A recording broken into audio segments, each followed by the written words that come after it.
شادی میں رقص کا انجام۔ ایک طلاق یافتہ عورت بتاتی ہے کہ میں شادی کی محفلوں میں شریک ہونے کی بڑی شوقین تھی، جبکہ میرا شوہر بڑا دیندار تھا۔ وہ ہمیشہ مجھے اختلاط سے بچنے کی تائید کرتا تھا۔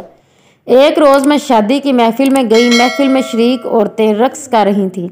مجھے بھی جوش آیا۔ میں نے بھی اپنا برقع اتار کر ناچنے گانے میں شریک ہو گئی۔ ایک روز میرے شوہر نے کسی خلیجی ملک کا سفر کیا۔ وہاں کسی دفتر میں نوجوانوں کی مابین اختلاف ہو گیا کہ یہ خلیجی ممالک میں سے سب سے خوبصورت لڑکی کون سی ہے۔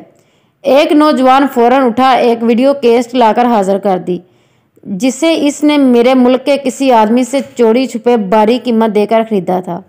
اس کیسٹ میں شادی کی اس محفل کی ویڈیو تھی جس میں نے بھی شرکت کی تھی۔ جب نوجوان نے کیسٹ لگائی تو وہ منظر دیکھ کر میرے شوہر کے پاؤں سے زمین کھسک گئی جس میں رقص کر رہی تھی۔ میرا شوہر اندر ہی اندر آگ بگولا ہو رہا تھا۔ اس آتش غیظ و غضب تیز سے تیز تر ہو رہی تھی۔ وہ فوراً سفر کے دیگر کاموں کو ملتوی کر کے واپس اپنے وطن آ گیا۔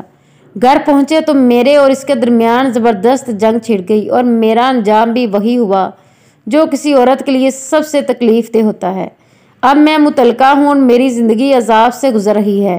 شقاوت بدبختی نے مجھے رسوائی بدنامی سے دوچار کر دیا۔ اب میں اکیلے زندگی کے کٹھن منزل طے کر رہی ہوں۔ میرے مسلمان بہن بھائیوں، آج ہمارے بھی اس طرح کا رواج ہے۔ اگر کسی کے گھر شادی ہوتی ہے تو نوجوان لڑکیاں گانے گاتی ہیں اور ڈانس کرتی ہیں، پھر ویڈیو بھی بنتی ہے۔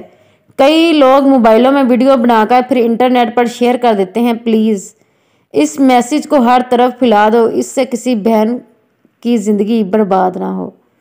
Please like and subscribe this channel. Thanks for watching. جزاک اللہ۔